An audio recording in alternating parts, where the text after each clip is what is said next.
Kubu Anies dan Ganjar bersatu. KPU terdiam tak bisa bantah pencalonan Gibran tidak sah. Cawe-cawe Presiden Jokowi adalah dari kacamata tata negara pelanggaran konstitusi yang relatif terang benderang ya. Dan itu dikonfirmasi, diafirmasi dengan munculnya Gibran sebagai calon wakil presiden. Jadi hasil pemungutan suara 14 Februari itu bukan akibat yang berdiri sendiri. Tapi itu adalah juga bagian dari kausalitas hubungan sebab akibat dari rangkaian panjang. Ketika mahkamah mengundang para menteri, pihak-pihak terkait, DKPP dan yang lainnya, ini membuktikan bahwa proses di mana mahkamah melihat tidak menutup mata terhadap fenomena politisasi hukum, politisasi bansos, dan politisasi aparat. Dan yang keempat adalah ketidakprofesional atau tidak bekerjanya secara baik para penyelenggara pemilu, yaitu KPU dan Bawaslu.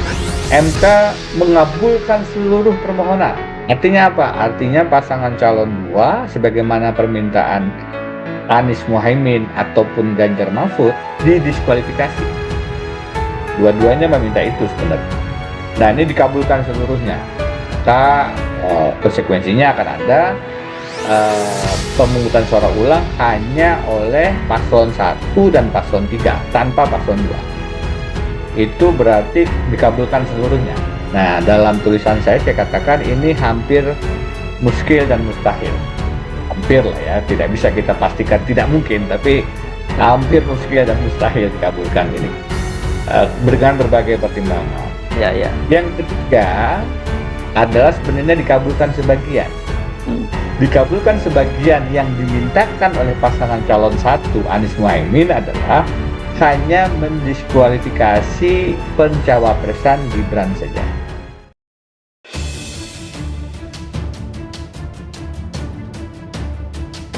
Kubu Anies dan Ganjar bersatu. KPU terdiam tak bisa bantah pencalonan Gibran tidak sah. Untuk sementara tampaknya kubu Anies Muhaimin dan Ganjar Mahfud unggul di sidang MK. Hal ini usai KPU bungkam dan terdiam tak bisa bantah pencalonan Gibran menjadi cawapres tidak sah. Di sidang lanjutan sengketa Pilpres 2024 di Mahkamah Konstitusi yang berlangsung pada hari Rabu tanggal 3 April 2024. KPU diberi kesempatan khusus oleh Majelis Hakim Konstitusi untuk membantah semua dalil pemohon. Namun KPU justru hanya menggunakan kesempatan tersebut untuk membantah perihal kecurangan yang didalilkan terjadi melalui sistem informasi rekapitulasi. Sementara KPU sama sekali tidak membantah dalil kubu Anies dan Ganjar bahwa pencalonan Gibran sebagai cawapres tidak sah karena adanya pelanggaran prosedur. KPU bungkam terkait soal dalil pencalonan Gibran tidak sah di sidang MK. Hal ini membuat kubu Anies dan Ganjar merasa di atas angin usai sidang. Pengacara Anies Muhaimin Heru Widodo mengatakan dengan tidak dibantah menunjukkan bahwa benar adanya pencalonan Gibran tidak sah dalam Pilpres. Pengacara Ganjar Mahfud Magdir Ismail juga menegaskan bahwa petitum atau gugatan mereka agar Gibran didiskualifikasi karena pencalonannya tidak sah tidak dibantah sama sekali oleh KPU RI dalam sidang hari ini. Menurutnya tindakan KPU RI ini akan membawa konsekuensi yang serius terhadap status Gibran. Terpisah Ketua KPU RI Hashim Asy'ari tak memberikan penjelasan gamblang mengapa pihaknya tidak membawa saksi dan ahli lain berkaitan dengan dalil-dalil selain permasalahan Sirekap. Dalam gugatannya ke MK, baik Anies dan Ganjar sama-sama meminta agar pasangan Capres-Cawapres nomor urut 2 Prabowo Gibran didiskualifikasi.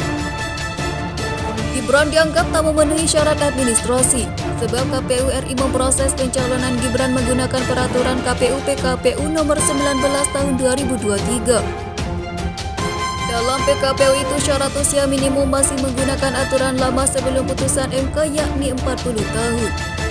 Dewan Kehormatan Penyelenggara Pemilu juga telah menyatakan seluruh komisioner KPU RI melanggar etika dan menyebabkan ketidakpastian hukum terkait peristiwa itu. Sementara itu, Ketua Tim Pembela Prabowo Yusril Iza Mahendra mengaku bakal membantah dalil bahwa pencalonan Gibran tidak sah karena KPU RI tidak membantahnya dalam sidang hari ini. Yusril menilai KPU RI tak membantah bukan karena mengakui dalil permohonan Anies dan Ganjar, tetapi karena KPU RI tidak ditanyakan soal itu. Ia menambahkan pihaknya juga tidak merasa dirugikan atas bungkamnya lembaga penyelenggara pemilu itu. Yusril juga berujar bahwa pihaknya akan menghadirkan ahli untuk membantah dalil terkait pencalonan Gibran yang dianggap tidak sah.